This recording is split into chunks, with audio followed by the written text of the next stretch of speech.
Hello foodies, welcome to my channel. ఈరోజు ఎంతో రుచికరంగా ఉండే మరియు ఆరోగ్య ప్రయోజనాలు కలిగిన ఆకుకూరైన గోంగూరతో కమ్మని వంట చేసుకుందామా.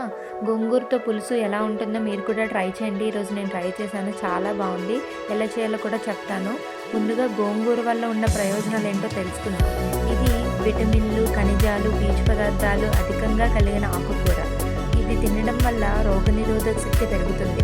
ఎందుకంటే గోంగూరలో విటమిన్ సి మరియు ఇతర ఆక్సిడెంట్లు, యాంటీ ఆక్సిడెంట్స్ పుష్కలంగా ఉంటాయి. ఇవి రోగనిరోధక శక్తిని పెంచడంలో సహాయపడతాయి.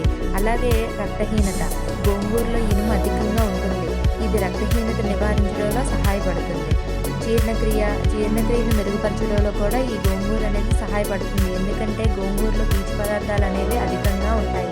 ఆరోగ్యం, అలాగే గుండె కూడా చాలా ఆరోగ్యవంతమైనది. ఎందుకంటే గోంగూరలో ఉండే యాంటీ ఆక్సిడెంట్లు మరియు పీచు పదార్థాలు గుండెని ఆరోగ్యంగా ఉండేలా చూసుకుంటాయి.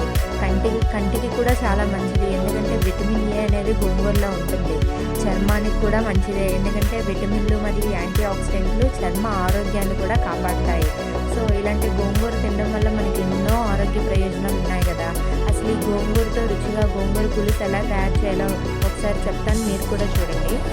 ముందుగా గోంగూరను తీసుకొని బాగా క్లీన్ చేసి స్టవ్ వెలిగించి ప్యాన్ పెట్టుకొని వేడి నీళ్ళు పోసి బాగా మరిగించాలి. బాగా మరిగిన నీళ్ళలో గోంగూర, టమోటా, పచ్చిమిర్చి మనం తీసుకున్న గోంగూరకు తగ్గట్టు వేసుకొని బాగా ఉడికించి టమాటాను తీసి మొత్తం 3 కలిపి మిక్సీ గిన్నెలో వేసి పేస్ట్ చేయాలి. ఇలా మెత్తగా పేస్ట్ చేసుకుని దాన్ని పక్కన పెట్టి మళ్ళీ స్టవ్ వెలిగించి స్టవ్ మీద కడాయి పెట్టుకొని 2 టేబుల్ స్పూన్ల నూనె వేసి అందులో తొక్క ఒలిచిన వెల్లుల్లి రబ్బలు, అలాగే 2-3 ఎండుమిర్చి, పోపు దినుసులు ఉంటాయి కదా, శనగపప్పు, మినపప్పు, ఆవాలు, జీలకర్ర, కరివేపాకు వేసి ఎర్రగా వేయించుకోవాలి. ఇలా ఎర్రగా వేయించుకున్న దాన్ని బాగా కలిపి ఇందాక ఆల్రెడీ మనం పేస్ట్ చేసి పెట్టుకున్న మిశ్రమం ఉంది కదా, గోంగూర మిశ్రమం, గోంగూరను కూడా ఆ పేస్ట్ని కూడా అందులో వేసేసి ఒక 2-3 నిమిషాలు బాగా ఫ్రై చేసుకోవాలి. ఇలా ఫ్రై చేసుకున్న తర్వాత ఒక గ్లాస్ వాటర్ పోసి బాగా ఉడికించాలి. ఇప్పుడే